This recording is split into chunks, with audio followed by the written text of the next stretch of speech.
In today's video, I'm going to teach you how to rotate, edit, and share PDF files using Microsoft Edge, all without needing any extra software. Whether you're completely new to handling PDFs in Edge or just eager to master its features, I'll guide you through everything, step by step. First things first, you need to open your PDF in Microsoft Edge. To do this, simply right-click your PDF file. A menu will pop up and you should see an option that says Open With.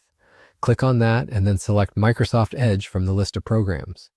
Once you have it open, you'll notice a handy toolbar sitting right at the top of the screen, ready to assist with all your PDF needs. Let's talk about rotating pages. It's super easy. All you have to do is click the rotate icon on the toolbar.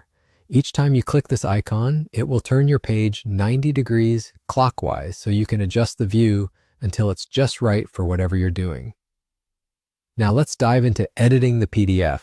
This is where Microsoft Edge really shines without needing any additional software. If you want to highlight some important text, simply click the Highlight Pen tool. Choose your preferred color and then drag over the text you want to emphasize. It's great for those times when you have to focus on key points. Want to add your own drawings or annotations? No problem at all. Just select the Draw tool. You'll notice it looks like a pen icon.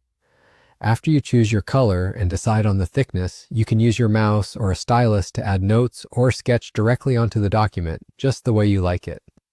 This tool is especially helpful for those little bits of extra information you need to jot down.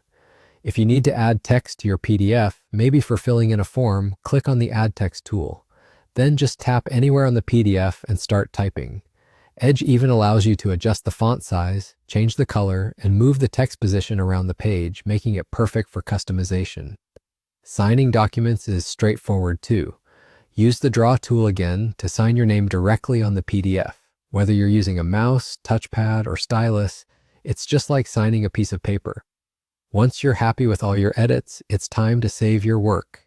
Click the Save icon on the toolbar or simply press Ctrl+S on your keyboard. Be sure to choose a location and file name that you'll easily remember later on. Finally, when it comes to sharing your PDF, the process is quick and simple. You can send it via email, upload it to cloud storage, or even share it through your favorite messaging apps. And just like that, you now know how to rotate, edit, and share PDFs right within Microsoft Edge. If this tutorial has been helpful, don't forget to like, share, and subscribe for more quick tech tips.